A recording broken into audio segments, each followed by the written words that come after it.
Good morning everyone. I hope I am audible to all of you. चलिए भाई, तो judgment writing जो कि एक मस्ट टॉक्ड अबाउट चीज है अबाउट एमपी जुडिशरी, बाकी स्टेट्स में भी कई सारे स्टेट्स में रेलेवेंट चीज है, इम्पोर्टेंट है फॉर क्रैकिंग द एग्जाम। और बाकी अगर आप एग्जाम क्रैक कर लेते हैं और उसके बाद जज बनते हैं तो ये आपके काम का है ही, एनीवेज ये काम का है ही, चाहे वो चेक आपको करें इस बेसिस पे या नहीं, बट लेटर ऑन आपके काम का। और कुछ ना कुछ एलिमेंट इस जजमेंट राइटिंग से रिलेटेड हर एग्जाम टेस्ट करता है। तरीके अलग हो सकते हैं बट होता है। अब एमपी में तो एक्सप्रेसली एक का पेपर है पेपर 4 पूरा जजमेंट राइटिंग। ये छत्तीसगढ़ का mains is all about judgment writing. तो एक बहुत इंपॉर्टेंट एस्पेक्ट है जुडिशरी की प्रिपरेशन का, जजमेंट राइटिंग। बट इसको बहुत एंड में पढ़ाने का या एंड तक लाने का, डिले करने का एक पर्पस होता है। मतलब आपको लग रहा होगा कि जजमेंट राइटिंग पहले क्यों नहीं करा देते, पहले क्यों नहीं करा देते, वो आपको आज समझ में आएगा कि पहले क्यों नहीं करवा देते जजमेंट राइटिंग। क्योंकि जजमेंट राइटिंग पढ़ने के बहुत सारे प्री रिक्विजिट्स हैं जो आपको पहले करने हैं। मेजर सब्सटैंटिव लॉज, कुछ माइनर भी, और प्रोसीजरल लॉज पे थॉरो कमांड चाहिए आपको। तभी आप जजमेंट राइटिंग समझने की हालत में आ पाएंगे। अदरवाइज जजमेंट राइटिंग पढ़ना इज नेक्स्ट टू इम्पॉसिबल अगर आपका उस पर कमांड नहीं है। क्योंकि इस आज के लेक्चर का मैं पूरा एक सिनॉप्सिस एक बार आपसे डिस्कस करूंगा टू स्टार्ट विथ, कि हम आज एक्चुअली पढ़ने क्या क्या वाले हैं, इस जजमेंट राइटिंग में हम क्या क्या डिस्कस करेंगे। एज सच स्पेसिफिकली आज मैं कोई जजमेंट नहीं कराऊंगा या आपके साथ फॉर्मेट डिस्कस नहीं करूंगा। बट बाकी पूरा बेसिक एक जजमेंट राइटिंग का कि क्या प्री रिक्विजिट है जजमेंट राइटिंग के, पहले उनको देखना है। एंड में जो होगा सबसे लास्ट में, वो इंपॉर्टेंट प्रोविजंस, किस लॉ का क्या चीज आपको पहले से पढ़नी है, कौन से प्रोविजंस, इसके बारे में बात करेंगे। So let's have a look over the things that will be covering in today's lecture. तो सबसे पहले हम for a few minutes I talk about the three stages of the exam, pre mains और इंटरव्यू जो होता है इसमें। क्योंकि हमें जजमेंट राइटिंग का इंपॉर्टेंट समझना है, उसका पर्पस, एग्जाम में क्या पर्पस है जजमेंट राइटिंग इंक्लूड करने का, इसको अगर आप समझ लेंगे तो आप जब जजमेंट लिखेंगे उस अकॉर्डिंग आप लिखेंगे। जब आपको ये पता होगा कि एग्जामिनर आपसे क्या एक्सपेक्टेशंस रखते हैं, तभी आप एक अच्छा जजमेंट लिख पाएंगे। तो थोड़ा सा एक ब्रीफ डिस्कशन इसके बारे में करेंगे। उसके बाद we'll have a discussion about judgment होता क्या है, व्हाट इज जजमेंट। क्योंकि जजमेंट होता है आपको पता है, इसके अलावा ऑर्डर होता है, डिक्री होता है, क्या डिफरेंस है। हो सकता है अभी आप बहुत क्लियर ना हो इस बात पे कि जजमेंट और ऑर्डर में डिफरेंस क्या होता है। ठीक है, तो उसके बारे में एक ब्रीफ डिस्कशन करेंगे कि जजमेंट होता क्या है। Then will discuss about the purpose of judgment. अब पहले पॉइंट में तो मैं एग्जाम में क्यों इंक्लूड किया है इस एस्पेक्ट को, उस पर डिस्कशन करेंगे। थर्ड पॉइंट जो है पर्पस ऑफ जजमेंट, की जजमेंट नॉर्मली क्यों लिखा जाता है और उसको इतना उस पे इतना एम्फेसिस क्यों है, उसका पर्पस क्या होता है जजमेंट डिलीवर करने का, इसके बारे में एक ब्रीफ डिस्कशन करेंगे। Then we'll talk about judgment writing as an art, why it is called as an art, क्यों ये एक आर्ट है। इस बात को आप समझेंगे तभी आप एक्सेप्ट कर पाएंगे उसके न्यूएंसेस को और उनको रेक्टिफाई कर पाएंगे, तभी आप उनको सीख पाएंगे। क्यों ये एक आर्ट है ये समझना जरूरी है। Then will talk about ingredients of judgment. एक जजमेंट में क्या क्या इंग्रेडिएंट होने हैं। देखो यहाँ पे मैं किसी स्पेसिफिक फॉर्मेट की बात नहीं करूंगा, ओवरऑल एक डिस्कशन करूंगा कि एक जजमेंट में एक्चुअली करना होता क्या क्या है, क्या क्या आपको इंक्लूड करना है, फिर उसका सीक्वेंस और ये वो, दैट इज इजी। पहले आपको ये समझना है कि इंग्रेडिएंट है क्या, जजमेंट में एक्चुअली क्या क्या चीजें आपको लिखनी है, उस पे एक ब्रीफ डिस्कशन करेंगे। Then we'll have another discussion over the classification of judgment. अब जो जजमेंट है, एक क्लासिफिकेशन सिविल क्रिमिनल तो आपको पता ही है कि सिविल का जजमेंट अलग है क्रिमिनल का, लेकिन सिविल में भी कई सारे जजमेंट हैं, अलग अलग ऑर्डर रूल्स में आपको अलग अलग जजमेंट मिलेंगे। तो कौन सा जजमेंट, कौन कौन से ये हैं क्लासिफिकेशन ऑफ जजमेंट की, सिविल में भी जो अलग अलग जजमेंट है कौन कौन से हमें पढ़ने हैं, डिटेल एक एक की नहीं करेंगे, वो over the period of time होगा, उसी के लिए हम मोर देन 20 क्लासेस कंडक्ट करेंगे। बट एक ये हम आज समझेंगे कि किस किस नेचर के जजमेंट होते हैं सिविल सूट में और एक क्रिमिनल ट्रायल में, और कौन से हमारे एग्जाम के लिए इंपॉर्टेंट है, इसके बारे में ग्रेजुअली हम बात करेंगे। पहले तो आज हम देखेंगे कि कौन कौन से ये एलिमेंट्स हैं या कौन कौन सा है क्लासिफिकेशन है जजमेंट का, कितने तरीके के जजमेंट दिए जाते हैं सिविल सूट में और क्रिमिनल ट्रायल में।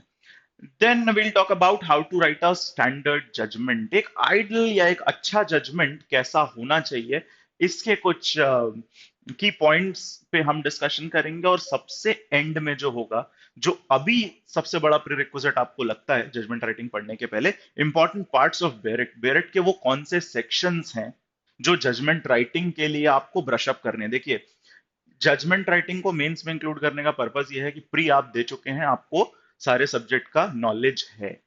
तो अब उन, मैं ये मान के चल रहा हूं कि अगर आपने प्री क्रैक किया है या अभी नहीं भी किया है, तो जैसा मैंने आपको बिल्कुल पहले ही इस लेक्चर के स्टार्टिंग में ये चीज क्लैरिफाई कर दी कि पहले आपको लॉज पे कमांड चाहिए। ये इस चीज में स्टूडेंट्स को बहुत पहले से बताता आ रहा हूँ।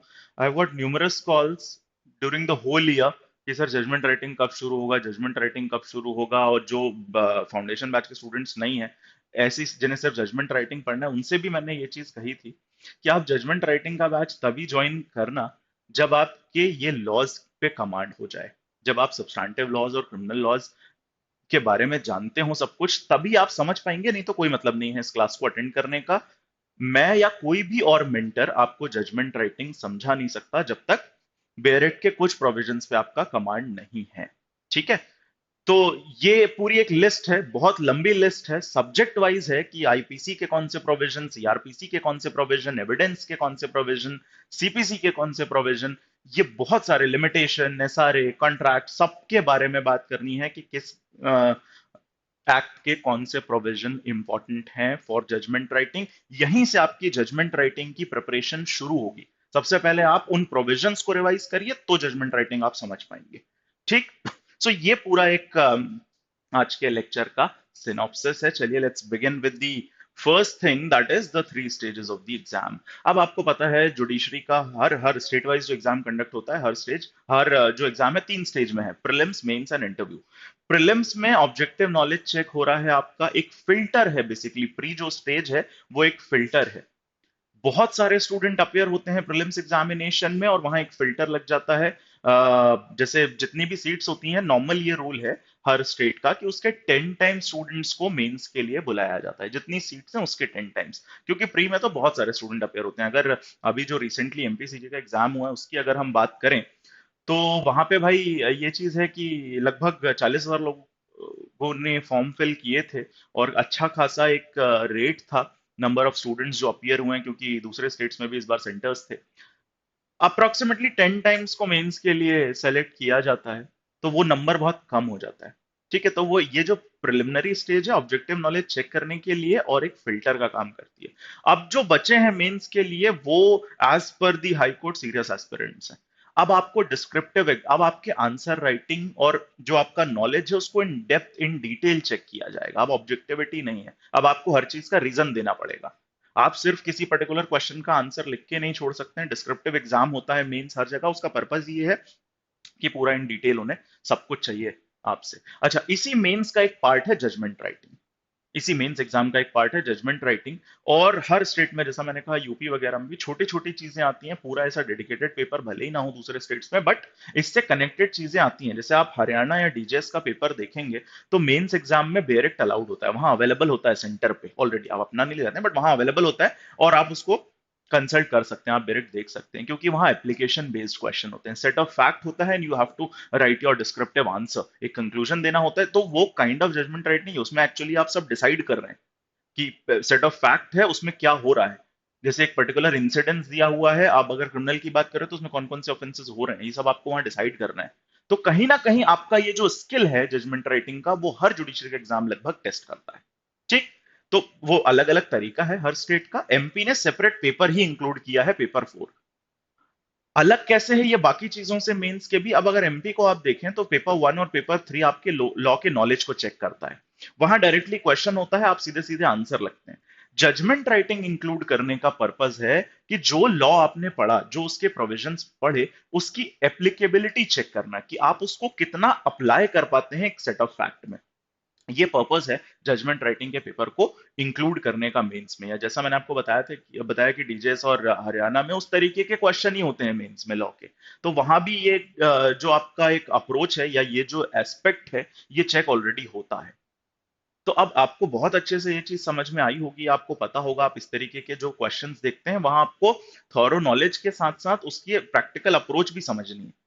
कि एक सेट ऑफ फैक्ट है, तो you must be in a position to determine कि एक पर्टिकुलर ऑफेंस, अगर उसमें एक पर्टिकुलर सेट ऑफ फैक्ट है जिसमें कोई ऑफेंस कमिट हो रहा है, कोई रॉन्ग हो रहा है, so you must be in a position to determine कि वो थेफ्ट है कि रॉबरी। अगर आपको उन दोनों के बीच का डिफरेंस नहीं पता तो आप सही कंक्लूजन पे नहीं पहुंचेंगे, और उसके लिए आपको जजमेंट राइटिंग की क्लास की नहीं, आईपीसी की क्लास की जरूरत है टू अंडरस्टैंड दिस डिफरेंस। ठीक, तो ये जो इंक्लूड किया गया है जजमेंट राइटिंग मेंस में, वो आपकी प्रैक्टिकल आप कितना उसको अप्लाई कर पा रहे हैं इस चीज को चेक करने के लिए है।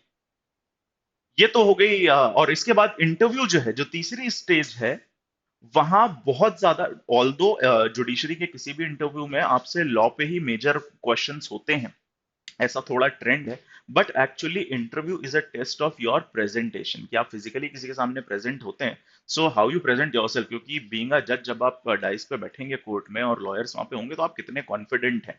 देखो, क्योंकि किसी भी इंटरव्यूअर को ये बात पता है कि आप प्री और मेंस क्रैक करके आए हैं, अगर आप शॉर्टलिस्ट हुए फॉर द इंटरव्यू, तो आपने पहले अपने ऑब्जेक्टिव टेस्ट को क्लियर किया है, फिर आपने डिस्क्रिप्टिव टेस्ट क्लियर किया, इसका मतलब you have sound knowledge over the subject of laws.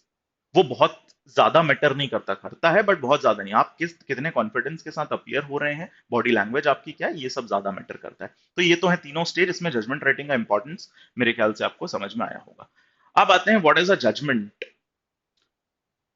थोड़ा सा मैं आपसे भी कुछ इसके बारे में जानना चाहता हूँ, इन चीजों के बारे में, क्योंकि जो मैंने बताया कि प्रीरिक्विजिट्स हैं वो पहले से आने चाहिए जजमेंट राइटिंग पढ़ने के लिए। तो जजमेंट आपके अकॉर्डिंग क्या होता है, what do you understand by a judgement?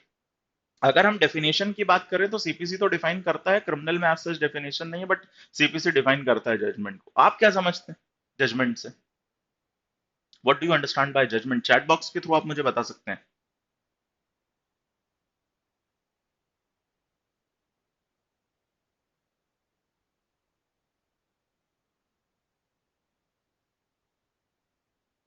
Judgement basically एक कंक्लूजन होता है, डिटर्मिनेशन ऑफ डिस्प्यूट इश्यूज। ठीक है Gunjan, determination, judgment is a decision with reason. Okay Ankit, findings backed by reasons. ठीक है Chinmay, all right. All right, so judgment का एक reasonable idea आपको है। Judgment is the final finding, एक final conclusion. Determination, issues frame होते हैं दो पार्टीज के बीच, क्रिमिनल केस में भी पॉइंट ऑफ डिटर्मिनेशन होता है, उस पे क्या कंक्लूड कर रहा है, पूरी चीज उसने देखी, जज ने फैक्ट्स को सुना, एविडेंसेस देखे, एंड में क्या कंक्लूड किया, दैट इज द जजमेंट। वो कंक्लूजन एक जजमेंट होता है, and this judgment must be backed by proper reasoning. Reason बहुत इंपॉर्टेंट है, जैसे रेशियो डिसेंडाई जिसे कहा जाता है, एक जजमेंट की जो रीजनिंग होती है उसे रेशियो डिसेंडाई कहा जाता है, तो वो एक इंपॉर्टेंट एस्पेक्ट है यहाँ पे। रीजन होना चाहिए प्रॉपर आपका जो जजमेंट है वो। ठीक है, फाइनल डिसीजन या फाइनल कंक्लूजन। अब सिमिलर और भी चीजें हैं, जैसे ऑर्डर भी होता है, वो भी एक फॉर्मल एक्सप्रेशन है। अगर सीपीसी में आप देखेंगे तो there is distinction between order and decree, judgment and order, judgment and decree. So what do you understand by this? Judgment और ऑर्डर में कोई एक डिफरेंस बता सकते हैं आप? जजमेंट और ऑर्डर में कोई भी एक difference?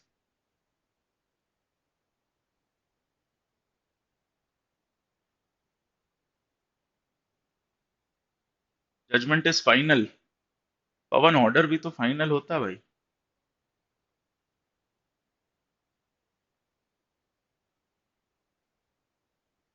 Final formal expression, formal expression ही होता है वो भी। Very correct Simran. Judgment is decision on merit. वो केस के मेरिट पे डिसाइड होता है जजमेंट, पूरा ओवरऑल देखने के बाद। Order follows judgment, that is also fine. Judgment is passed finally but order can be intermediate as well, that is also correct. Order में भी इंटरलॉक्यूटरी और final, while judgment is final, that is correct. देखो, सबसे पहली चीज तो कि judgement के लिए इश्यूज फ्रेम होने चाहिए पहले, ऑर्डर के लिए रिक्वायरमेंट नहीं है। वो मेरिट पे नहीं होता जरूरी, कोर्ट स्यू मोटो ऑर्डर्स भी दे सकता है, लेकिन जो जजमेंट है उसके लिए एक प्री रिक्विजिट है कि there should be settlement of issues, जरूरी है, फ्रेमिंग ऑफ इश्यूज जरूरी है। ये सेटलमेंट ऑफ इश्यूज या फ्रेमिंग ऑफ इश्यूज होता क्या है, कैसे इश्यूज बनते हैं? सिविल प्रोसीडिंग्स की अगर अपन बात करें तो भाई, एक पार्टी कोई फैक्ट एलिज करता है, ठीक, वो एलिगेशन लगाता है कि ये बात है।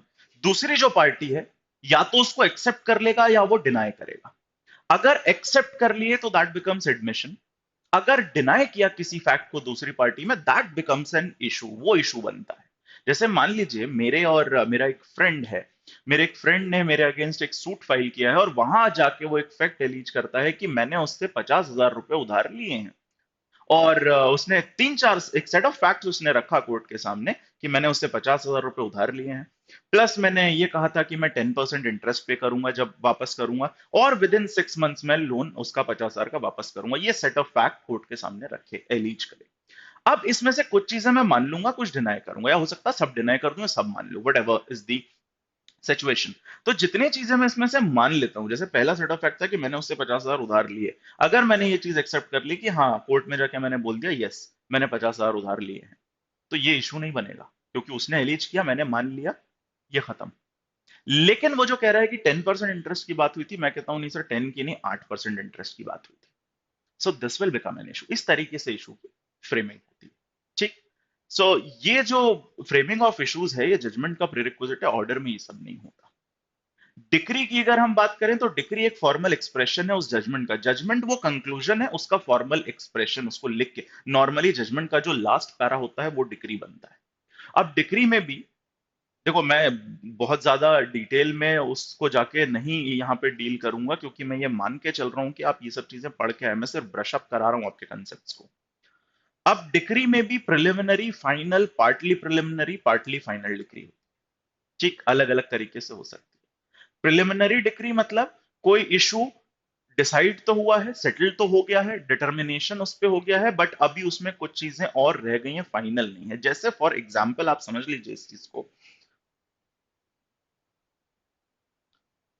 अब मान लीजिए there is a person F जो अपनी प्रॉपर्टी डिस्ट्रीब्यूट या पार्टीशन कराना चाहता है अपनी वाइफ के बीच, अ सन एंड अ डॉटर, तीन लोगों के बीच इसको डिस्ट्रीब्यूट कराना है।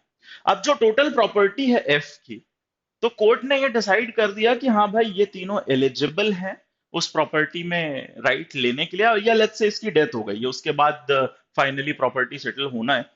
तो कोर्ट ने ये डिसीजन दे दिया कि each party, wife, son and daughter, will get 1/3 share of the total property. Each of them will get 1/3 share of the total property of F. ये डिसीजन दिया। ये जो डिक्री है ये प्रिलिमिनरी है। देखो, फाइनल डिटर्मिनेशन तो हो गया, वाइफ को कितना शेयर मिलेगा, वो चीज, एक चीज तो डिटरमाइन हो गई कि 1/3 मिलेगा। लेकिन अभी यहां पे ये डिसाइडेड नहीं है कि एग्जैक्टली exactly कौन सी प्रॉपर्टी। जैसे मान लीजिए एफ ओन करता है एक फ्लैट, एक पीस ऑफ लैंड, एक कार है इसके पास, और नंबर ऑफ चीजें हैं, एफडीज हैं बैंक में, नंबर ऑफ थिंग्स।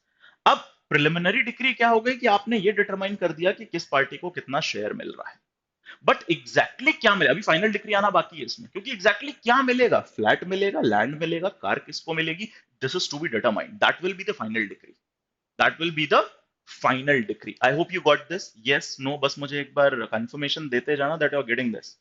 प्रिलिमिनरी क्या है कि शेयर फाइनल हो गया, 1/3 मिलेगा तीनों को। एग्जैक्टली exactly क्या चीज मिलेगी would be final. All right, ये डिफरेंस होता है प्रिलिमिनरी और फाइनल डिग्री में। अब एक टर्म आपने और सुना होगा सीपीसी में, प्रिलिमिनरी एंड फाइनल दोनों होती है वो। Same degree preliminary and final include करती है, सुना है आपने? Do you all have idea about this? क्या आपको पता है वो क्या होता है या नहीं पता है? तो उसके बारे में भी मैं बता देता हूं आपको कि पार्टली प्रिलिमिनरी पार्टली फाइनल कैसे हो सकती है। जैसे फॉर एन एग्जाम्पल, ए का एक घर है जिसपे एडवर्स पोजेशन है बी की। ए का घर है जिसपे एडवर्स पोजेशन है, बी ने एडवर्स पोजेशन कर रखी है, अनलॉफुल तरीके से पोजेशन ले रखी है। अब ए एक सूट फाइल करता है किस चीज का, पोजेशन का। पहले तो एक सूट फाइल किया जिसमें वो पोजेशन क्लेम कर रहा है, पोजेशन के साथ वो मीन प्रॉफिट भी क्लेम कर रहा है। पोजेशन के साथ क्या क्लेम कर रहा है, mean profit. I hope you all understand what is mean profit. जो एडवर्स पोजीशन से कमाया हुआ प्रॉफिट है, लेट्स से पिछले एक साल से ये एडवर्स पोजीशन में है, उससे कुछ प्रॉफिट भी कमाया। अब ये जब सूट फाइल करेगा तो क्या क्या क्लेम कर रहा है, वो पोजीशन भी क्लेम कर रहा है, मीन प्रॉफिट भी क्लेम कर रहा है। पार्टली प्रिलिमिनरी पार्टली फाइनल का मतलब, एक इशू वहां फाइनली डिटरमाइन हो चुका है, दूसरा अभी फाइनली नहीं हुआ। जैसे अब कोर्ट में जब सूट चल रहा है ए का, तो कोर्ट ये डिसीजन यहां पे दे देता है कि भाई पोजेशन हम ए को दे रहे हैं, इसने अपना राइट ऑफ पोजेशन कोर्ट के सामने प्रूफ कर दिया, चाहे जैसे किया हो, बीइंग द ओनर और टेन वट। तो इसने अपना राइट ऑफ पोजेशन प्रूफ कर दिया। अब पोजेशन के रिगार्डिंग फाइनल डिक्री है, इस इशू के रिगार्डिंग यहाँ पे फाइनल एडजुडिकेशन दे दिया कोर्ट ने कि पोजीशन ए को मिल रही है। मीन प्रॉफिट के रिगार्डिंग प्रिलिमिनरी दी है कि हाँ मीन प्रॉफिट मिलेगा, 1 साल का जो मीन प्रॉफिट है, बट उसका अभी कैलकुलेशन नहीं किया, so that will B preliminary. तो यहाँ पे क्या हुआ, एक regarding the issue of possession final हो गई decree, regarding the issue of mean profit decree कैसी हो गई, प्रिलिमिनरी हो गई। सो this is partly preliminary partly final, क्योंकि मेन प्रॉफिट का एग्जैक्ट कैलकुलेशन कि हर महीने का कितना कितना आपने रिसीव किया था, क्या एक्सपेंसेस थे, एग्जैक्ट कैलकुलेशन अभी होना बाकी है। सो this is an example of partly final and partly preliminary. I hope you got this, दोनों चीजें समझ में आ गई।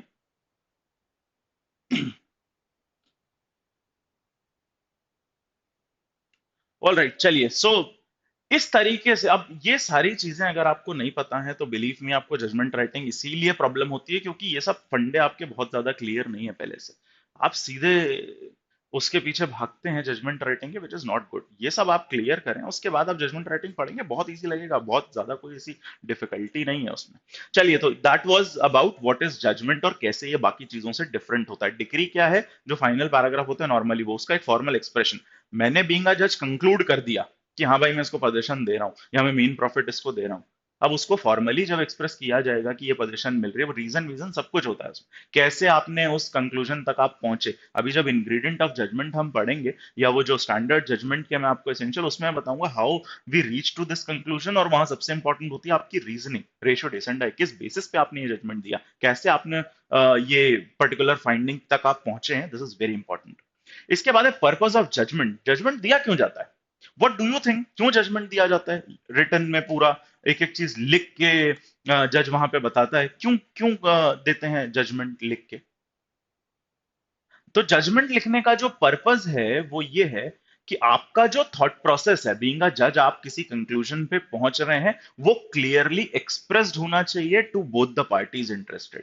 किसी भी केस में जो पार्टीज हैं उन तक क्लियरली आपका थॉट प्रोसेस पहुंचे, इसीलिए उसको ऑर्गेनाइज तरीके से आपको, अब देखो मेरे दिमाग में क्या चल रहा है या मैं कैसे एक डिसीजन ले रहा हूं, ये आप तब तक नहीं समझ सकते जब तक आपको प्रॉपरली मेरी सर्कमस्टांसेस, मेरे रीजन नहीं पता है ना। बिल्कुल सही आप लोगों ने बताया है, finally conclude the proceeding and end the case, provide reason judgment. बिल्कुल, रीजन जजमेंट हमें देना है क्योंकि बैक्ड बाय प्रॉपर रीजन। तो रीजनिंग में एक्सप्लेन तभी कर पाऊंगा जब मैं बहुत ऑर्गेनाइज तरीके से अपने उस पूरे जो मैंने ऑब्जर्व किया ड्यूरिंग द प्रोसीडिंग, उस पूरी चीज को और उस पे मेरा क्या थॉट प्रोसेस था, उसको जब मैं बहुत अच्छे तरीके से आपके सामने रखूंगा, प्रॉपरली आपके सामने प्रेजेंट करूंगा, तभी आप उससे सेटिस्फाइड रहेंगे, नहीं तो आप कभी उस जजमेंट से सेटिस्फाइड नहीं रहेंगे। जैसे आप अभी मान लीजिए आपका प्रीलिम्स क्लियर हो गया है और आप मेंस के लिए अपियर होने वाले हैं, लेकिन आप घर पे जाके कहते हैं कि नहीं अभी ईडीपीओ का फॉर्म आ गया, मैं तो वो दूंगा ये नहीं दूंगा, तो एकदम से नोबडी विल अंडरस्टैंड बाय और सेइंग दिस। अब कोई ना कोई रीजन रीजन आपके पास होगा, जब आप उस बात को बैठ के अच्छे से समझाएंगे ऑर्गेनाइज तरीके से, so the other person will understand. So that is the basic purpose of writing a judgment, और यही पर्पस है कि पार्टीज को अच्छे से बात आपकी कन्वे होनी चाहिए कि क्यों आप कोई पर्टिकुलर कंक्लूजन तक पहुंच रहे हैं। ठीक, हायर कोर्ट्स भी इस चीज को चेक रखते हैं कि ये रीजनिंग ही तो चेक होती है कि आपने कंक्लूजन, आपने कंक्लूजन दिया है तो वो किस बेस पे दिया है। ठीक, so that is the purpose of judgment. फिर judgment writing is an art, why it is an art, क्योंकि देखो वो चीज ठीक है कि यहाँ पे एक सेट फॉर्मेट होता है, उस फॉर्मेट के अकॉर्डिंग ही आपको जजमेंट लिखना है, लेकिन हर इंडिविजुअल का थॉट प्रोसेस अलग है। और आर्ट इसीलिए because it involves N skill, एक स्किल इन्वॉल्व है इसमें। अब जैसे मान लीजिए फैक्ट्स एक पर्टिकुलर केस के हैं, अब प्लेंट आएगी आपके पास सिविल में या फिर चार्जशीट आपके पास आई, उसमें सब लिखा हुआ है, एफआईआर की कॉपी आपको सब लिखा हुआ है क्या क्या हुआ, बट आप जजमेंट में उसको फिर से लिखेंगे, आप उस चीज को इंक्लूड करते हैं अपने जजमेंट में उन फैक्ट्स को, तो आप उन्हें अपने तरीके से लिखते हैं।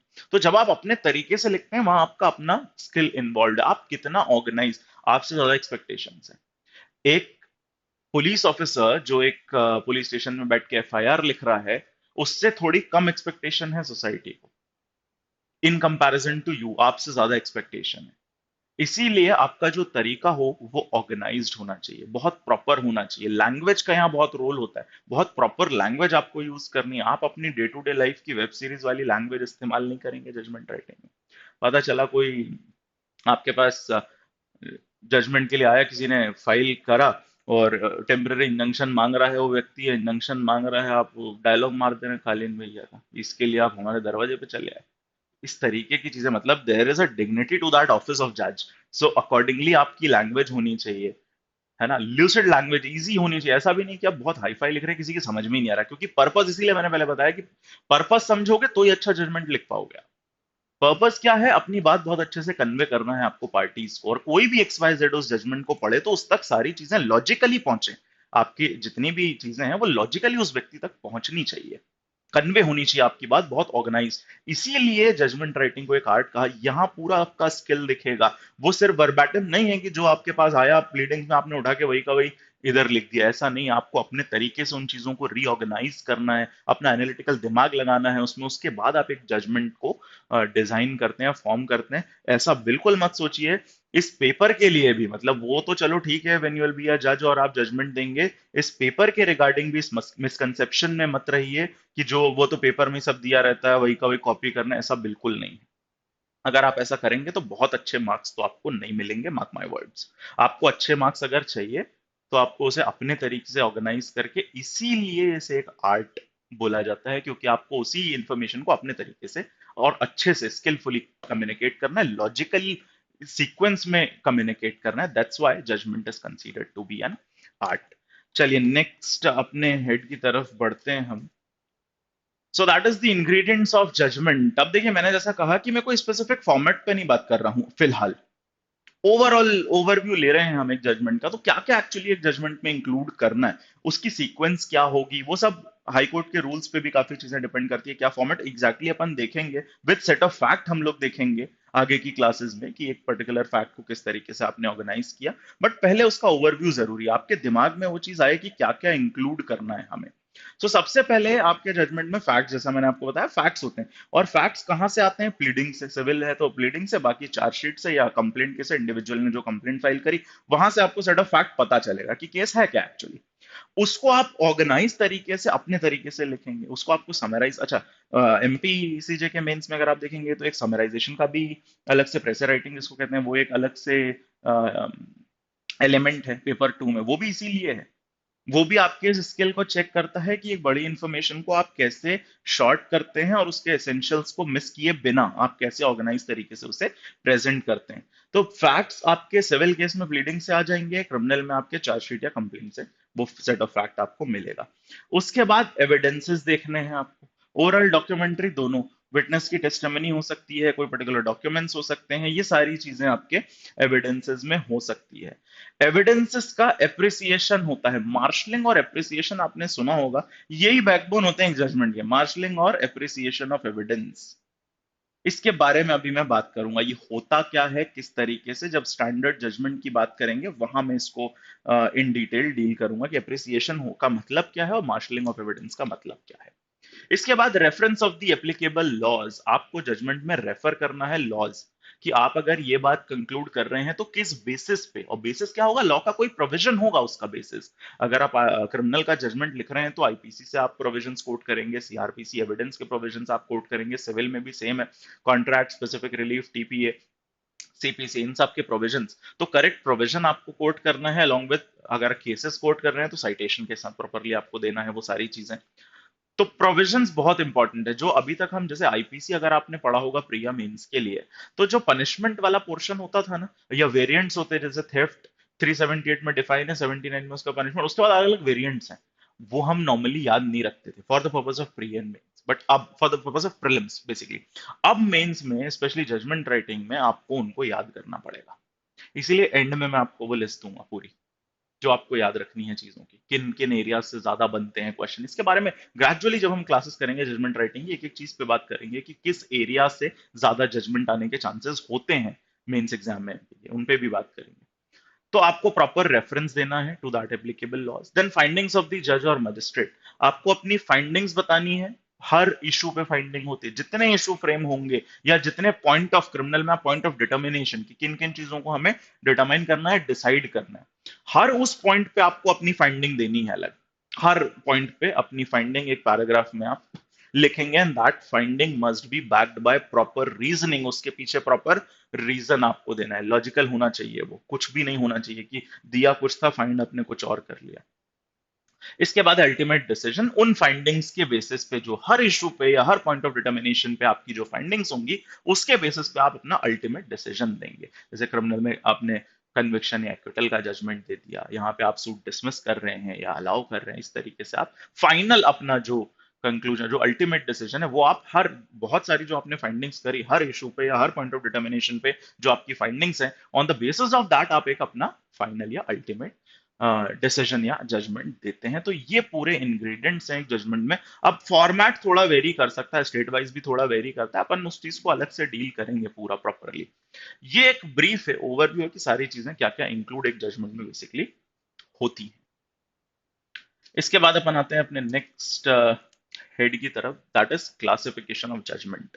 अब देखिए जजमेंट देने के लिए ये भी समझना है कि कितने कितने तरीके के जजमेंट अलग अलग लॉज में बनेंगे। कुछ मेजर चीजें आज मैं आपके साथ डिस्कस कर रहा हूँ, कहाँ कहाँ जजमेंट बनते हैं, किन किन चीजों के, सिविल में क्या क्या है, क्रिमिनल में क्या क्या जजमेंट। इसके अलावा भी काफी सारी चीजें हैं जो डिटेल्ड क्लासेस में एक एक करके अलग हर अलग तरीके के जजमेंट पे हम कुछ प्रैक्टिस करेंगे, कि अगर इस पर्टिकुलर स्पेसिफिक परफॉर्मेंस का देना है उस पे अलग, डिक्लेरेटरी डिक्री देना है उस पे अलग, हर अलग तरीके के, एक्विटल है, डिसमिसल है, डिस्चार्ज है, बहुत सारी चीजें हैं, ये सब आप थोड़ा बहुत जानते हैं। तो किसका जजमेंट किस तरीके से लिखना है वो इसी पे पूरी डिटेल्ड आपकी क्लासेस होंगी।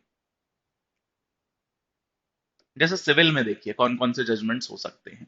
सो जजमेंट डिलीवर्ड अंडर, अब बताते जाना, मैंने प्रोविजन यहाँ पे इसीलिए लिखे हैं because I am expecting you to tell me the things कि उसमें क्या सब्सटेंस है। So judgment delivered under order 8 rule 10 CPC. कौन सा जजमेंट डिलीवर होता है ऑर्डर 8 रूल 10 में, कोई बता सकता है? कौन सा जजमेंट? एग्जैक्टली चिन्मय, रिटर्न स्टेटमेंट ही फाइल नहीं किया। डिफेंडेंट ने रिटर्न स्टेटमेंट फाइल करने में अगर फेल हो गया तो यही जजमेंट होगा। ठीक, ऑल राइट। इसके बाद है judgment delivered under order 15 rule 1 and 2 of CPC. 15 क्या है? Order 15 rule 1 2 CPC. Exactly correct. Dismissal of suit on first hearing, पहली हियरिंग पे क्यों? मान लीजिए इसमें क्या क्या चीजें इंक्लूड होती हैं, कोई बता सकता है? Exactly, parties not at issues, सही सही, पार्टीज के बीच कोई इशू ही नहीं मिला कोर्ट को, कोई इशू ही नहीं है, हर चीज तो एडमिट कर रहा है सामने वाला, जो प्लेंटिफ एलीज कर रहा है डिफेंडेंट वो मान ले रहा है, कोई इशू ही नहीं है, तो डिसमिस हो जाएगा सूट। तो एक ये होता है डिसमिस। इसके बाद है judgment delivered after proceeding ex parte under order 9 rule 6(1)(a). क्या है 6? Rule 6(1) of order 9, ex parte जहां प्रोसीड करते हैं, समन सर्व नहीं हुई, एक्स पार्टी प्रोसीड कर रहे हैं, तो एक्स पार्टी जजमेंट भी हो सकता है उसके बाद। एक्स पार्टी आप प्रोसीड करिए और एक्स पार्टी जजमेंट, हाँ अपियर नहीं हुई इनके, करेक्ट, पार्टी अपियर नहीं हो रही है, एक्स पार्टी जजमेंट हो जा रहा है। इसके बाद है judgment delivered under order 23 rule 3। 23 क्या है? इसमें कौन सा जजमेंट होता है? Compromise, that is correct, correct, compromise सही है, तो कॉम्प्रोमाइज का जजमेंट होगा। तो ये अलग अलग क्लासिफिकेशन ऑफ जजमेंट है, इनमें से जो हमारे एग्जाम के लिए इंपॉर्टेंट है उन सब पे हम डिटेल क्लासेस करेंगे कि ये पर्टिकुलर लिखना है तो कैसे लिखना है, दूसरा लिखना है तो कैसे लिखना है, सबका, क्योंकि थोड़ा सा अलग सब में अप्रोच रहेगी, थोड़ा सा दिमाग अलग लगाना है आपको, है ना। आपको पहले फैक्ट से डिटरमाइन करना है किस तरीके का जजमेंट इसमें हमें देना है, इसीलिए ये जो क्लासिफिकेशन है इसको समझना बहुत जरूरी है। अब हो सकता है आप में से बहुत सारे स्टूडेंट हो जिनको ये बातें समझ में ना आ रही हो, ये पर्टिकुलर हेड मेरा वो इसीलिए हो रहा होगा क्योंकि आपको सीपीसी आता नहीं है ढंग से। तो बेटा इसीलिए मैं बहुत टाइम से ये चीज बार बार रिपीटेडली समझाते आया हूं कि जजमेंट तभी तभी समझ में आएगा जब ये सब आपका क्लियर है। आपने अभी लॉ अगर ढंग से नहीं पढ़ा है, आप सोच रहे हैं जजमेंट हो जाएगा, तो ऐसे नहीं होगा जजमेंट। इसके बाद देखिए judgment order disposing of the suit on preliminary issues. क्या होते हैं प्रिलिमिनरी इश्यूज, कोई एक आध बता सकता है? प्रिलिमिनरी इशू पे जो हो जाते हैं, एग्जैक्टली बार्ड बाय लॉ है सूट, या फिर ज्यूरिसडिक्शन में नहीं है, करेक्ट, ज्यूरिसडिक्शन नहीं है ना, बिल्कुल लिमिटेशन, करेक्ट गुंजन, कोर्ट, बिल्कुल प्रिलिमिनरी इश्यूज यही सब होते हैं, लॉ के प्रिलिमिनरी इशू ये सब हो सकते हैं कि ज्यूरिसडिक्शन नहीं है, बार्ड बाय लॉ है, लिमिटेशन से बार्ड है, ये सब। ऑल राइट, ये प्रिलिमिनरी इश्यूज होते हैं। इसके बाद है judgment delivered after complete trial. एक होगा कि पूरी ट्रायल चलिए, प्रॉपर तरीके से पूरी ट्रायल हुई है और एंड में आपने कंक्लूड, दोनों पार्टीज को आपने सुना, आपने इश्यूज फ्रेम करे, प्लीडिंग्स आपने देखी, आपने प्लेंट देखी, फिर आपने इश्यूज फ्रेम करे प्रॉपरली, उसके बाद आपने एविडेंसेस लिए, उनको आपने अप्रोप्रिएट किया, और फिर आप एक कंक्लूजन पे पहुंचे हैं जो अल्टीमेटली आप जजमेंट के फॉर्म में दे रहे हैं। सो एक ये सबसे मेन यही होता है लास्ट वाला, कि पूरा आप इशू देख रहे हैं, दोनों पार्टीज को आपने सुना, सारे एविडेंसेस लिए, एंड एंड में आपने जजमेंट दिया। तो अलग अलग तरीके के, इसके अलावा भी और है, अलग अलग तरीके के जजमेंट्स होंगे, उन पे हम स्पेसिफिकली, ये तो सीपीसी से हमने प्रोविजन उठाए, बाकी अब स्पेसिफिक नेचर ऑफ जजमेंट पे, जैसा मैंने आपको कहा कि स्पेसिफिक रिलीफ में डिक्लेरेटरी डिक्री का अलग हो जाएगा, स्पेसिफिक परफॉर्मेंस देनी है तो अलग हो जाएगा, सिर्फ डैमेज या कॉम्पनसेशन देना है तो अलग हो जाएगा, अलग अलग तरीके के जजमेंट्स के बारे में भी हम ड्यूरिंग द क्लासेस बात करेंगे। ऐसे ही क्रिमिनल में देखिए, मेजर चीज बस यहाँ पे मेंशन करी है, क्रिमिनल की सिर्फ मेजर चीज मैंने यहाँ पे इंक्लूड करी है, जो माइनर और भी अलग अलग ऑर्डर्स होते हैं उनके बारे में ऐसे ही बस मैं बता दूंगा आपको एक चीज। सो जजमेंट ऑफ कन्विक्शन अंडर 229, 241, 252, कोई बता सकता है ये सेक्शंस कौन से कन्विक्शन की बात कर रहे हैं क्रिमिनल में? 229, 241, 252, कौन से कन्विक्शन की बात कर रहे हैं? ये कब होता है ये कन्विक्शन? सेशन ट्रायल का है 229, 241 वारंट का है, 52 समन का है, प्ली ऑफ गिल्ट, करेक्ट। जहां पे चार्ज फ्रेमिंग के बाद, फ्रेमिंग ऑफ चार्जेस के बाद पूछा जाता है अक्यूज से, do you plead guilty for these charges, अगर वो गिल्टी प्लीड करता है तो वहीं कन्विक्ट कर सकता है मैजिस्ट्रेट। अच्छा, क्या मैंडेटरी होता है प्ली ऑफ गिल्ट पे कन्विक्ट करना?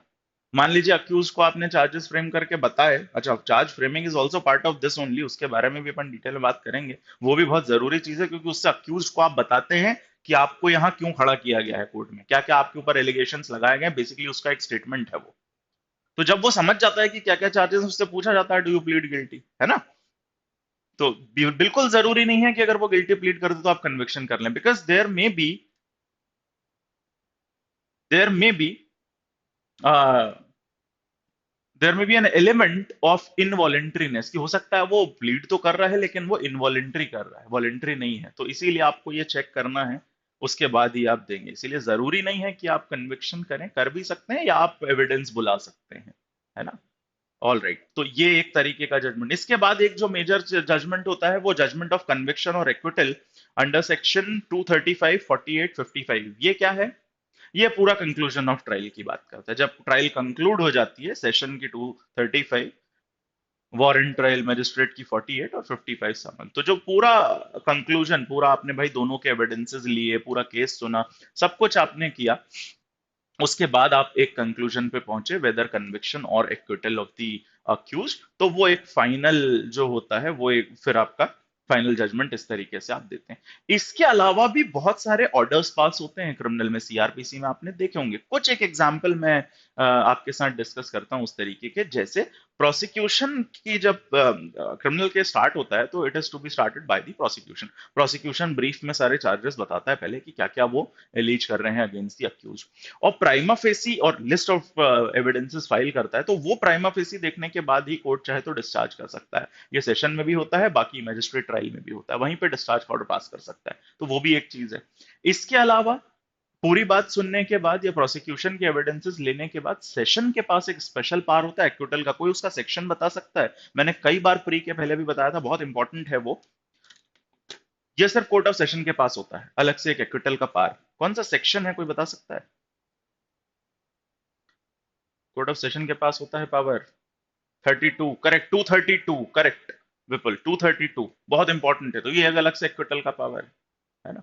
इसके अलावा और भी डिसमिसल के इस तरीके के और भी सारे ऑर्डर्स होते हैं, अलग अलग जजमेंट, प्ली बार्गेनिंग पे अलग हो गया, कॉम्प्रोमाइज हो रहा है दोनों पार्टीज के बीच, वो एक अलग हो गया। तो इस तरीके से और भी बहुत सारे ऑर्डर ऑफ जजमेंट सीआरपीसी में भी हैं, जो हमारे एग्जाम के लिए इंपॉर्टेंट है, उन पे हम डिटेल में आगे की क्लासेस में बात करेंगे। अभी तो मैं सिर्फ आपको एक ये ओवरव्यू देना चाह रहा था कि कितने तरीके से आप जजमेंट दे सकते हैं।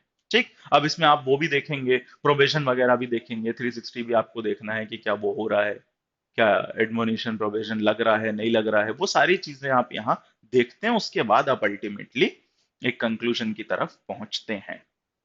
ऑल राइट, सो ये है क्लासिफिकेशन ऑफ जजमेंट, एक ब्रीफ हमने देखा, डिटेल्ड आगे डिस्कस करेंगे।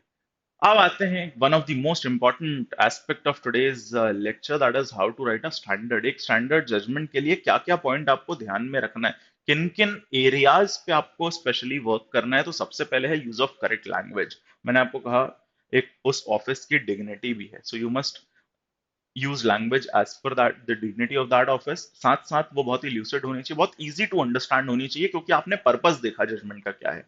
आपको अपनी बात, अपनी रीजनिंग कन्वे करनी है to the parties interested.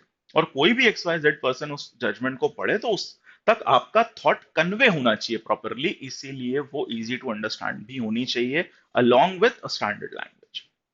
Paraphrasing in accordance with the rules of writing judgment, अब जो स्पेसिफिक फॉर्मेट है उसके हिसाब से आपको पैराग्राफ्स डिवाइड करने हैं। जितनी भी इंफॉर्मेशन है आप अलग अलग पैराग्राफ में वो सब करते हैं, चाहे वो फैक्ट्स को आप कर रहे हो या फिर आप अप्रोप्रिएशन ऑफ एविडेंसेस, आप एप्रिसिएशन ऑफ एविडेंस चाहे आप कर रहे हो, या फिर आप अपना फाइनल जो कंक्लूजन, पैराग्राफ आपको प्रॉपरली, और ये होगा फॉर्मेट में। तो अब अगले जो लेक्चर होंगे जजमेंट राइटिंग में, उसमें मैं स्पेसिफिक फॉर्मेट रख के सामने बात करूंगा, आपके सामने स्पेसिफिक फॉर्मेट होगा, क्रिमिनल का अलग, सिविल का अलग, और उस पर हम बात करेंगे कि किस पैराग्राफ में क्या लिखना है, तो वो थोड़ा सा स्पेसिफिक हो जाएगा। ठीक।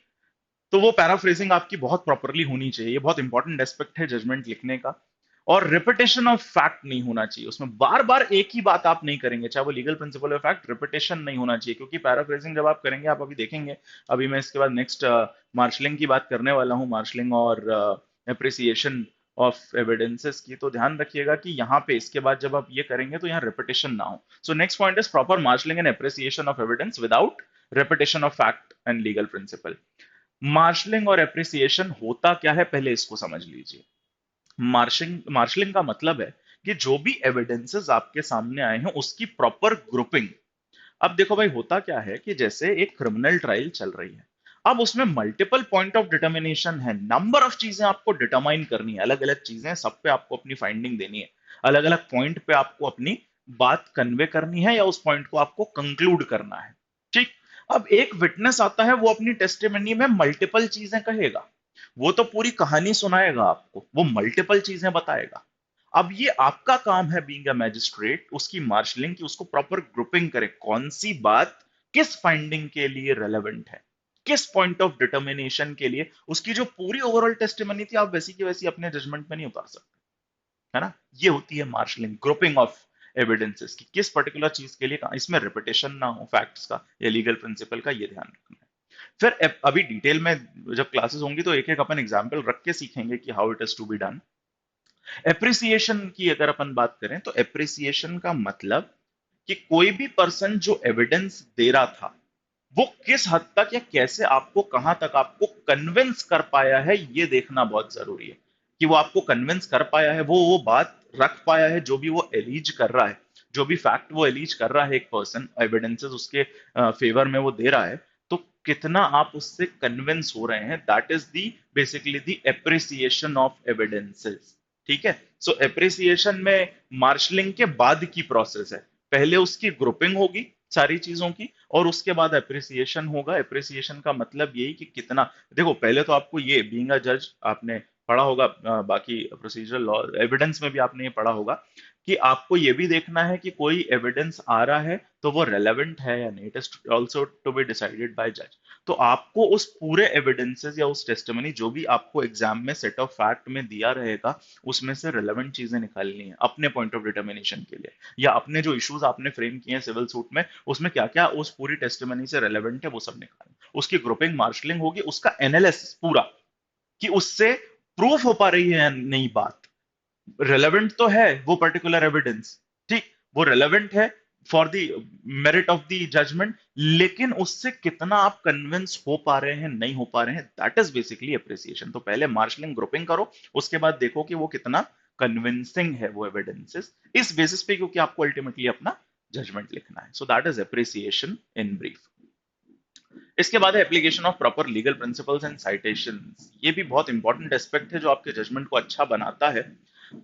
ये तो इनफैक्ट मोस्ट इंपॉर्टेंट चीज है, मैं कई बार इस चीज पे एम्फेसिस करता आया हूं, और बहुत बार आपको ये चीज मैं बताता आया हूं पहले से ही क्लासेस में, कि आपको प्रोविजंस के लिए बहुत सेलेक्टिव रहना पड़ेगा जजमेंट राइटिंग में। जैसे लास्ट ईयर एमपी में क्रिमिनल का जजमेंट मुझे याद आ रहा है, जहां तक कि आया था, जिसमें कॉमन इंटेंशन एप्लीकेबल था, मेजोरिटी ऑफ स्टूडेंट नहीं करके आए थे। अब इस तरीके के और जो जजमेंट्स होते हैं ना, जहां थर्ड सेक्शन 34 लग रहा है, कॉमन इंटेंशन लग रहा है, या फिर जहाँ पे आप अबेटमेंट का अगर आप दे रहे हैं कोई जजमेंट, तो वहां किस तरीके से 114 लग रहा है, यानी 109 का चार्ज करना है या 114 करना है। इस तरीके के जो ये जॉइंट लाइबिलिटी वाले जो केसेस होते हैं, इनमें स्पेशली आपको ध्यान रखना है कि आप सही प्रोविजंस पे जा रहे हैं, यानी सेट ऑफ फैक्ट में तो रखना ही है कि एक पर्टिकुलर, जैसे क्रिमिनल की बात करें तो एक सेट ऑफ फैक्ट है, तो आपको करेक्ट ऑफेंस आप डिटरमाइन कर पा रहे हैं या नहीं कर पा रहे हैं। पता चला आप लगा रहे हैं रॉबरी और हो रही है उसमें डेकॉइटी, तो ये तो बिल्कुल होगा ही नहीं, है ना, वो तो आपका जजमेंट खराब ही हो गया इधर पे। इसीलिए इन चीजों को पहले बहुत अच्छे से स्ट्रॉन्ग करिए, तब आप जजमेंट राइटिंग की प्रैक्टिस में उतरिए। उन प्रोविजंस को बहुत अच्छे से आपको पढ़ लेना है। ठीक, उसकी लिस्ट में अभी प्रोवाइड आपको कराऊंगा पूरी कि क्या क्या प्रोविजन इंपॉर्टेंट है for all this subject wise. और उसके बाद अगर आप रेफरेंस दे रहे हैं किसी केस का, तो वो भी रेलेवेंट होना चाहिए। ऐसे नहीं कि just for the sake of writing और साइटिंग अ जजमेंट आपने कर दिया। It should be relevant to the given facts. Exam में जो आपको जजमेंट राइटिंग के लिए फैक्ट दिए हैं, सेट ऑफ फैक्ट दिया है, उसमें कितना रेलेवेंट है ये देखना है। सिर्फ ऐसे ही मत लिख दो, और उसका प्रॉपर कनेक्शन, वो जो नेक्सस आपको बिठाना है ना, लॉजिकल नेक्सस, की भाई हम अगर कोई चीज बोल रहे हैं तो किस बेसिस पे, क्योंकि जजमेंट भी बैक्ड बाय प्रॉपर रीजनिंग होगा। और जितनी चीजें आप वहां ले रहे हैं, चाहे वो लॉ के प्रिंसिपल्स हों या किसी केस का साइटेशन, अगर अगर आप कोई केस साइट कर रहे हैं, तो उसका भी प्रॉपरली आपको रीजनिंग समझानी है कि क्यों आप उस चीज को यहाँ उठा रहे हैं अपने जजमेंट में। इस बात को प्रॉपरली कन्वे करना है with a good language. So this is how a standard judgment is written. All right, इसके बाद अपन आते हैं अपने नेक्स्ट चीज की तरफ, जो कि one of the most important चीज है, important parts of bare acts to be studied for judgment writing. उसको इस सेशन में तो मैं पूरा नहीं ले पाऊंगा, कुछ एग्जांपल्स आपको बता रहा हूं। जैसे अभी जो हमने सीआरपीसी सीपीसी के प्रोविजन देखे, वो तो हैं ही। फिर अगर आप आईपीसी की बात करें, तो जैसा मैंने अभी आपको कहा, सेक्शन 34, 109, 114, इस तरीके के और भी। और जैसे नॉर्मली यहाँ पे रॉबरी डेकॉइटी, ये वाले जो ऑफेंसेस हैं ज्यादा इंपॉर्टेंट, थेफ्ट जो है, ठीक है, मर्डर वगैरह, ये सारे जो डेकॉइटी से रिलेटेड और उसके आसपास प्रॉपर्टी वाले, और ह्यूमन बॉडी में कुछ स्पेसिफिक प्रोविजन। अब ये पूरी लिस्ट है कि आईपीसी में कौन कौन से प्रोविजन। सीआरपीसी में जैसे अरेस्ट का मेमोरेंडम आपको देखना, तो उसके लिए वो प्रोविजन आपको पता होना चाहिए, 41 में आपको पढ़ना पड़ेगा वो पर्टिकुलर चीज। इस तरीके से पूरी लिस्ट है सब्जेक्ट वाइज। लिमिटेशन एक्ट में कौन कौन से प्रोविजन आपको काम आने वाले हैं, यहाँ स्पेसिफिक रिलीफ एक्ट में कौन कौन से आने वाले हैं, कॉन्ट्रैक्ट में कौन से आने वाले हैं, टीपीए में कौन से। ये जो पूरी लिस्ट है, अभी इस लेक्चर को खत्म करने के थोड़ी देर बाद, with in half an hour, आज की ये पीपीटी का भी पूरा, और ये जिस लिस्ट की मैं बात कर रहा हूँ, सेक्शंस कौन कौन से रिलेवेंट हैं, ये पूरा एक पीडीएफ में एलेक के टेलीग्राम चैनल पे, ग्रुप में नहीं, ध्यान रखिएगा, टेलीग्राम चैनल पे अपलोड हो जाएगा with in half an hour इस लेक्चर के खत्म होने के बाद। तो वहां से आप उसको डाउनलोड कर लीजिए, और मेक श्योर कि अगली जो क्लास, जो रेगुलर क्लास हम जजमेंट राइटिंग की करेंगे, उसको अगर आप अटेंड करने आ रहे हैं उस लाइव क्लास को, तो make sure I give you time for that, है ना। मंडे से हम रेगुलर क्लासेस स्टार्ट करेंगे। पूरे थॉरोली आप पढ़ के आइए वो प्रोविजन, तभी आप जजमेंट राइटिंग आके समझ पाएंगे। जब मैं स्पेसिफिक चीजों की बात करूंगा, स्पेसिफिक सेट ऑफ फैक्ट होगा, फॉर्मेट की हम बात करेंगे, और एक एक चीज स्पेसिफिकली डील जब करेंगे, सो यू मस्ट इंश्योर कि वो सारे प्रोविजन आपको आते हैं। क्रिमिनल से हम स्टार्ट करेंगे जजमेंट पढ़ना, तो एटलीस्ट एविडेंस, सीआरपीसी और आईपीसी, इन तीन सब्जेक्ट के तो आपको सारे प्रोविजन बहुत अच्छे से पढ़ के आइए, तभी आपको मैं जो बताऊंगा आगे की क्लासेस में वो समझ में आएगा। अदरवाइज आपको जजमेंट राइटिंग समझ में नहीं आएगा। ठीक है, तो ये जो पूरी लिस्ट है सब्जेक्ट वाइज, जैसा मैंने आपको बताया, it will be uploaded on the Telegram channel of ALEC, तो उस पे आप जाके डाउनलोड कर लीजिए। और नेक्स्ट क्लास में अब हम स्पेसिफिक बात करेंगे। So that was the introduction. I hope थोड़ा सा जो वो बहुत बड़ा एक फियर है जजमेंट राइटिंग का, थोड़ा बहुत कम हुआ होगा आपका इस इंट्रोडक्टरी सेशन के बाद, है ना। बढ़ा तो नहीं है ना। उसके लिए चिंता मत करना, जो चीजें मैंने अभी आपको ब्रीफ में बताई हैं, इनको हम बहुत डिटेल में डिस्कस करेंगे, एक एक चीज पे स्पेसिफिक बात करेंगे। I try my best to simplify this aspect also as we do the other law subjects. I'll try my best to simplify all this for you, जितना easy। और judgment writing is more about your practice। सिर्फ मेरे lecture attend करने से नहीं हो पाएगा, आप जितनी प्रैक्टिस करेंगे ना उतना, बिकॉज ये जो आर्ट है लिखने का, ये आप जितना, जैसे मैं मेंस के लिए आप लोगों को बहुत ज्यादा एम्फेसाइज करता हूँ कि टेस्ट दो मेंस के, ज्यादा से ज्यादा लिखो।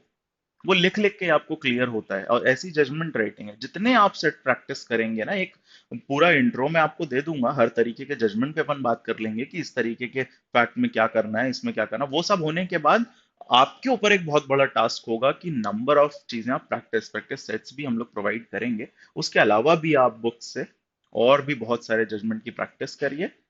और आई एम प्रिटी श्योर कि इस पेपर में भी आप एक अच्छा खासा नंबर ले पाएंगे। You got how to join mains and judgment writing regular classes. You can call on the given numbers. ALEC के जो नंबर हैं वो पूरा ऐप में आपको मिल जाएगा। वहाँ नंबर्स दिए हुए हैं, उन पे कॉल कर लो आयु, वहाँ आपको सारी इन्फॉर्मेशन मिल जाएगी, how to join the classes for all this, है ना।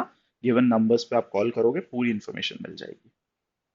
और अभी उसका ऑफिशियल अनाउंसमेंट भी होगा। हमारा जो एक मेंस का स्पेशल बैच है जिसमें सब कुछ होगा, टेस्ट सीरीज, लॉ के सब्जेक्ट की, ट्रांसलेशन, प्रेसर राइटिंग, एसे, और बाकी सारी चीजें भी, ये मैं आपको अभी बता दे रहा हूँ कि एक सेपरेट बैच हम लोग स्टार्ट कर रहे हैं फॉर दी एमपीसीजे मेंस, जिसमें पेपर 1 पेपर 3 के लिए सब्जेक्ट वाइज टेस्ट हैं। उनका प्रॉपर मॉडल आंसर आपके साथ डिस्कशन होगा, उस पे, उसके सिनॉप्सिस पे live discussion. Apart from that, आप जो कॉपीज लिख के भेजेंगे उस पे आपको पर्सनल इवैल्यूएशन और रिव्यू मिलेगा।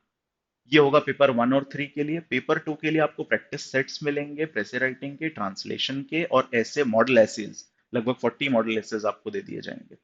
पेपर 4 के लिए पूरी क्लासेस हैं और प्रैक्टिस सेट है। ये पूरा एक कंप्लीट बैच है। इसकी एलिजिबिलिटी क्राइटेरिया ये है कि आपका प्री अगर क्लियर हुआ है तो वेल एंड गुड, नहीं हुआ है तो भी, अगर आप सारे लॉज पे आपकी कमांड है और आप करना चाहते हैं तो भी ज्वाइन कर सकते हैं। बट अगर आपका प्री क्लियर हुआ है तो definitely you should join this batch, जिसमें सब कुछ मिल जाएगा। ठीक है, और सेपरेटली अगर आप लेना चाहें तो वो तो अवेलेबल है ही।